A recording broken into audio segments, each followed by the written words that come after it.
ஸ்ரீ பரமசிவாவின் உத்தரவின் பேரில் அகஸ்திய முனிவர் மலையாச்சலத்தில் கூட்டதேசத்தில் ஆசிரமம் ஒன்றை நிறுவினார் என்றும் சிரஞ்சீவி முனிவர் அகஸ்தியர் கூட பகுதியில் தபஸ் செய்து வருவதாகவும் நம்பப்படுகிறது. இந்தியாவின் பல பகுதிகளுக்குச் சென்று பல ஆசிரமங்களை நிறுவினார். வாத்மீகி ராமாயணம் ஆரண்யகாண்டம் 11வது சர்க்காவில் அழகிய அகஸ்தியர் ஆசிரமத்தை பற்றி விவரிக்கிறது. ராவண நிக்கிரகத்திற்கு பிறகு அயோத்திக்கு சென்ற ஸ்ரீராமதியர்களுடன் அகஸ்தியரும் உடன் சென்றார். இதேபோல் மகாபாரதம், சில தமிழ் இலக்கியங்கள் மற்றும் கம்பராமாயணத்தில் அகஸ்தியர் குறிப்பிடப்படுகிறார்.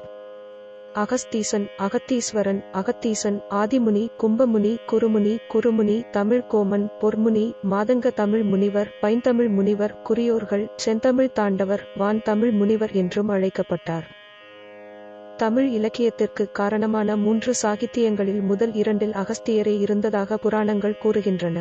உயரம் குறைந்ததால் தமிழ் படைப்புகளில் குருமுனி என்று அழைக்கப்படுகிறார். தமிழ்நாட்டில் அகஸ்தியரின் பெயரில் பல கோயில்கள் உள்ளன. கம்பராமாயணத்தில் கம்பர் அகஸ்தியர் குறிப்பிடப்படுகிறார். வில்லிபுத்தூரன் என்ற தமிழ் புலவரான அகஸ்தியரால் அருளப்பட்ட அழகு தமிழ் மொழி என்று குறிப்பிடப்பட்டுள்ளது.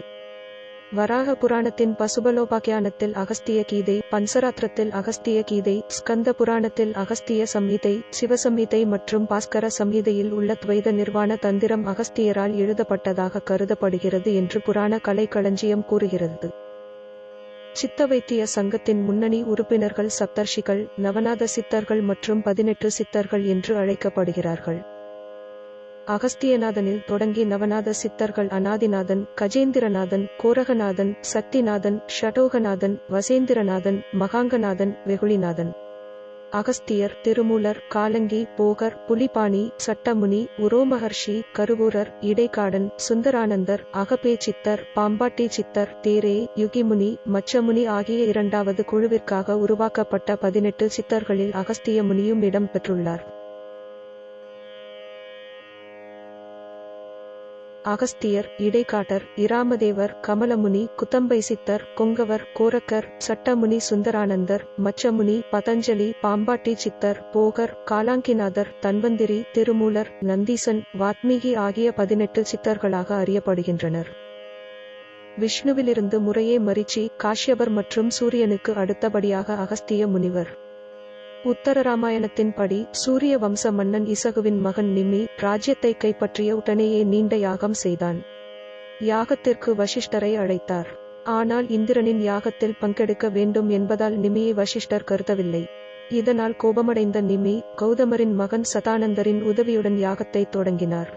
இதனால் கோபமடைந்த வசிஷ்டர் நிமியை உடலை விட்டு தன் ஆன்மாவை பிரிந்து செல்லுமாறு சபித்தார். ஆனால் நிமியும் அதே சாபத்தை வசிஷ்டருக்கு பதிலுக்கு பயன்படுத்தினாள். சாபத்தின் பலனாக வசிஷ்டர் ஆன்மா வடிவில் ஆகாயத்தில் அலைந்து திரிந்து பிரம்மாவிடம் தமக்கு உடலை தருமாறு வேண்டினார். இப்படி ஏகப்பட்ட மித்ரவருணர்களின் உடலில் வசிஷ்டர் பிரவேசித்தார். மித்ரவருணன் ஊர்வசியை கண்டதும் அவள் மீது காதல் கொண்டு அவளிடமிருந்து 2 மகன்களை பெற்றான். ஒருவர் அகஸ்தியர், மற்றவர் வசிஷ்டர். அவர்கள் மித்ரவருணருக்கு பிறந்ததால் மைத்ரவருணர்கள் என்று அழைக்கப்பட்டனர். இந்த கதை மகாபாரதம் 343வது அத்தியாயம் 88வது வசனத்தில் குறிப்பிடப்பட்டுள்ளது. மகாபாரதத்தின் ஆதிபர்வத்தில் அத்தியாயம் 139 வசனம் 9 துரோணர் அர்ஜுனனிடம் கூறுகிறார். தனுர்வேதம் முதல் அகஸ்தியருக்கு சிஷ்ய நானடியான் குரு மற்றும் அக்னிவேசாக்யா. சிஷ்யனே, நான் பரதன், துரோணரின் ஆசான் அக்னிவேசரும் கூட அகஸ்தியரின் சீடரே என்று சொல்லும் பாசபாரதம் தர்ஜமா வசனத்திலிருந்து அவர் வேத அறிவியலிலும் தற்காப்பு கலைகளிலும் தனித்துவம் பெற்றவர் என்பதை நாம் புரிந்து கொள்ளலாம். அதேபோல வனபர்வ அத்தியாயம் 130இல் 5வது வசனத்தில் கூறப்பட்டுள்ள கதையில் அகஸ்திய முனிவர் காட்டில் சென்று கொண்டிருந்தபோது அவரது தந்தைகள் திடீரென தலைகீழாக தொங்கி அகஸ்தியரிடம் சொன்னார்கள், உன்னி, உனக்கு மகன்கள் பிறந்த பிறகுதான் நாங்கள் சொர்க்கத்தில் நுழைய முடியும். எனவே விரைவில் திருமணம் செய்து கொள்ள வேண்டும். தாடியும் குட்டையுமான அகஸ்தியரை திருமணம் செய்து கொள்ளும் அளவுக்கு பொறுமையான ஒரு பெண்ணை கண்டுபிடிப்பது கடினமாக இருந்தது. எனவே அகஸ்திய முனிவர் அனைத்து உயிர்களின் உண்மையை ஏற்றுக்கொண்டு ஒரு மகன் பிறப்பதற்காக தவம் செய்து கொண்டிருந்த விதர்ப மன்னனுக்கு லோபமுத்திரை என்ற மகளை வழங்கினார். பின்னர் அவர் அவளை மணந்தார் என்று புராணக்கதை கூறுகிறது. அகஸ்திய முனிவரின் பிறப்பை பற்றிய மற்றொரு கதை. திமிர் பிடித்த இந்திரன் திராவிட குரு மகாதேவனிடம் சென்று திராவிட குலத்தை இழிவாக பேசினான். மகாதேவனுக்கும் இந்திரனுக்கும் வாக்குவாதம் ஏற்பட்டது. கோபமடைந்த மகாதேவன் இந்திரனின் உலகப் பெண்களை பூமிக்கு இறக்கி பூமியில் வசிப்பவர்களை அழிப்பேன் என்று சத்தியம் செய்தார். அதன்படி சிவன் கோரதபஸில் ஈடுபட்டார். சில நாட்களுக்கு பிறகு தவம் தீவிரமடைந்தபோது தேவலோகம் நகரத் தொடங்கியது. இந்திரன் ஊர்வசியை அனுப்பி தவம் கலைத்தான்.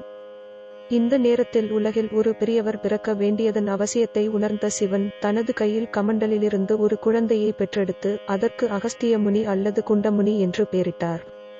பின்னர் அவர் ஒரு ஆசிரமத்தை அடைந்து குழந்தையை அங்கே வளர்க்கும்படி கட்டளையிட்டார். படிப்பிலும் மற்ற விஷயங்களிலும் சிறந்து விளங்கும் சிறுவனை வெல்ல முடியாமல் பொறாமை கொண்ட துறவிகள் அவனை அழிக்க முடிவு செய்தனர். இதற்காக நாரதரின் கருத்தை கேட்டனர். அகஸ்தியரை தைடந்தை இல்லாதவர் என்று அழைக்க வேண்டும் என்று பதிலளித்தார். இதனால் துறவிகள் அகஸ்தியரை அழைத்து அவர் தனது வளர்ப்பு தந்தை மற்றும் தாயிடம் தனது சந்தேகங்களை விளக்கினார். அவர்களிடமிருந்து தெளிவான பதில் கிடைக்காததால் உணவையும் பானத்தையும் விட்டுவிட்டு காட்டில் பெற்றோரை தேடினான். அவர் மிகவும் சோர்வாக ஒரு மரத்தின் மீது அமர்ந்திருந்தபோது சிவன் பார்வதி தோன்றி அகஸ்தியர் அவர்களின் மகன் என்பதை வெளிப்படுத்தினார். அவரை ரகசியமாக பின்தொடர்ந்த துறவிகள் அவர் யார் என்பதை உணர்ந்து வெட்கித் திரும்பிச் சென்றனர். அகஸ்திய முனிவர் வாதாபியை உண்ட கதை. அகஸ்தியரின் மனைவி லோபாமுத்திரைக்கு குழந்தை வேண்டும் என்றாலும் அகஸ்தியர் அவளை அடையும் போது மலர் மாலைகள் மற்றும் பூஷணங்கள் அணிய வேண்டும். அது மட்டுமல்லாமல் தெய்வீக நகைகளையும் விரும்புகிறாள். ஏழை அகஸ்தியரால் அவ்வாறு செய்ய முடியவில்லை. எனவே அகஸ்தியரால் பணம் சம்பாதிக்க மடத்தை விட்டு வெளியேறி ஸ்ருதவர்மனுடன் மன்னன் பிரத்னேஸ்வரரிடம் சென்றார். மூவரும் செல்வந்தன் திராசதாசுவிடம் சென்று அவரும் அவர்களை விலக்கினார். இறுதியாக அவர்கள் அனைவரும் உயர்ந்த அரக்கனான இல்வலனின் இல்லத்திற்கு சென்றனர். இல்வலன் தன் தம்பி வாதாபியுடன் வசிக்கிறான்.